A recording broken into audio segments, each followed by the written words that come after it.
আকাশবাণী আগরতলা স্থানীয় সংবাদ পড়ছি সবুজ কলি মিশ্র। লোকসভা নির্বাচনের চতুর্থ দফার ভোট গ্রহণ করা হবে আগামী 13ই মে। 10টি রাজ্য এবং কেন্দ্রশাসিত অঞ্চলের 1707 জন প্রার্থী লোকসভা ভোটের চতুর্থ দফার নির্বাচনে প্রতিদ্বন্দ্বিতা করবেন। নির্বাচন কমিশন জানিয়েছেন 96টি সংসদীয় আসনে মোট 4264টি মনোনয়নপত্র দাখিল করা হয়েছে। দাখিলকৃত সব মনোনয়ন পরীক্ষা শেষে 1970টি মনোনয়নপত্র বৈধ বলে বিবেচিত হয়েছে।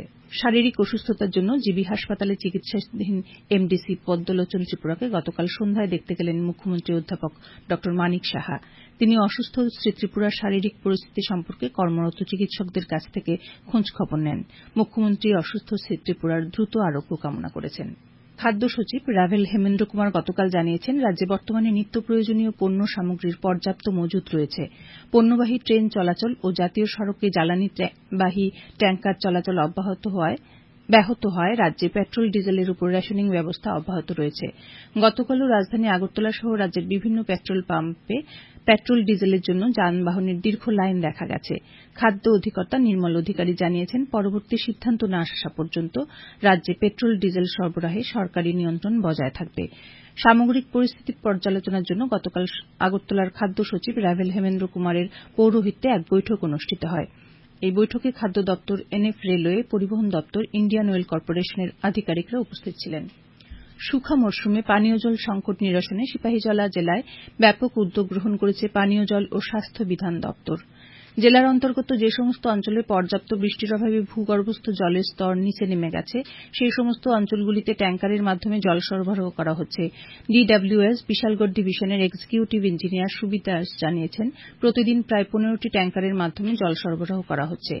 এই ব্যবস্থা গ্রহণের ফলে বর্তমানে জেলার কোথাও পানীয় জলের সমস্যা হচ্ছে না। বিধায়ক যাদবলাল নাথকে সতর্ক করেছেন জেলা নির্বাচনী আধিকারিক। লোকসভায় পূর্ব ত্রিপুরা আসনের জন্য ভোট গ্রহণকালীন নির্বাচনী আদর্শবিধি উল্লঙ্ঘনের দায়ে বিধায়ক যাদবলাল নাথকে উত্তর জেলা নির্বাচন আধিকারিক তথা উত্তর ত্রিপুরা জেলার জেলাশাসক ও সমাহর্তা এক কারণ দর্শানোর নোটিশ জারি করেছিলেন। এর উত্তরে গত বৃহস্পতিবার বিধায়ক যাদবলাল নাথ তার কৃতকর্মের জন্য ক্ষমা প্রার্থনা করেন এবং ভবিষ্যতে এ ধরনের আচরণের পুনরাবৃত্তি হবে না বলে জানান। জেলা নির্বাচন আধিকারিকের পক্ষ থেকে বিধায়ক যাদবলাল নাথকে ভবিষ্যতে আর কখনো এ ধরনের কাজে লিপ্ত না হওয়ার জন্য বলা হয়েছে। পান্তুই স্পোর্টিং সোসাইটির উদ্যোগে এবং ত্রিপুরা তথ্য ও সংস্কৃতি দপ্তরের সহযোগিতায় গতকাল আগরতলার স্বামী বিবেকানন্দ ময়দানে শুরু হল দুদিনব্যাপী পঞ্চম গড়িয়া উৎসব, ঐতিহ্যবাহী খাদ্য উৎসব ও বর্ষবরণ উৎসব। উপস্থিত ছিলেন তথ্য ও সংস্কৃতি দপ্তরের অধিকর্তা বিম্বিসার ভট্টাচার্য, ত্রিপুরা ট্রাইবাল রিসার্চ ইনস্টিটিউশনের অধিকর্তা আনন্দহরি জমাতিয়া, পান্তুই স্পোর্টিং সোসাইটির সভাপতি ও সম্পাদক। উৎসবে সাংস্কৃতিক অনুষ্ঠান পরিবেশনের পাশাপাশি বিভিন্ন রকম ঐতিহ্যবাহী খাবারের স্টলও রয়েছে। যান দুর্ঘটনায় গতকাল সিধাই থানার অন্তর্গত জগৎপুরে এক রাবার ব্যবসায়ীর মৃত্যু হয়েছে। পুলিশ সদর দপ্তর সূত্রে খবর, নিহত ব্যবসায়ীর নাম হারাধন দেবনাথ। তিনি বাইকে বাড়ি ফেরার পথে একটি স্করপিও গাড়ির মুখোমুখি সংঘর্ষে গুরুতর আহত হন। শ্রী দেবনাথকে দমকল কর্মীরা উদ্ধার করে জিবি হাসপাতালে নিয়ে গেলে চিকিৎসাধীন অবস্থায় মারা যান। এই ঘটনায় সিধাই থানার পুলিশ অভিযুক্ত স্করপিও গাড়ির চালককে আটক করেছে।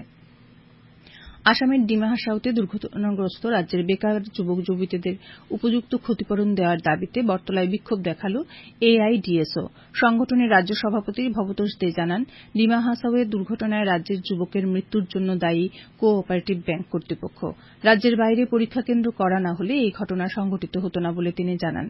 রাজ্যে পরীক্ষা কেন্দ্র করতে দাবি জানিয়েছেন সংগঠন।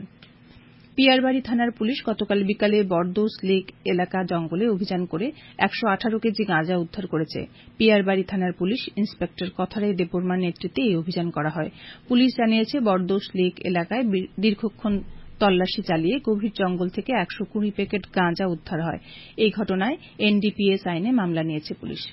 এবারে আবহাওয়ার পূর্বাভাসে বলা হয়েছে, আজ আকাশ আংশিক মেঘাচ্ছন্ন থাকবে। দু এক জায়গায় বজ্রবিদ্যুৎ সহ হালকা থেকে মাঝারি পর্যায়ে বৃষ্টিপাতের সম্ভাবনা রয়েছে। দিনের তাপমাত্রা সর্বোচ্চ 37 ডিগ্রি সেলসিয়াসের কাছাকাছি থাকতে পারে। সর্বনিম্ন তাপমাত্রা ছিল 24.4 ডিগ্রি সেলসিয়াস। রাজ্যের বেশিরভাগ অঞ্চলে তাপপ্রবাহ অব্যাহত থাকবে। স্থানীয় সংবাদ এখনকার মতো এখানেই শেষ হল।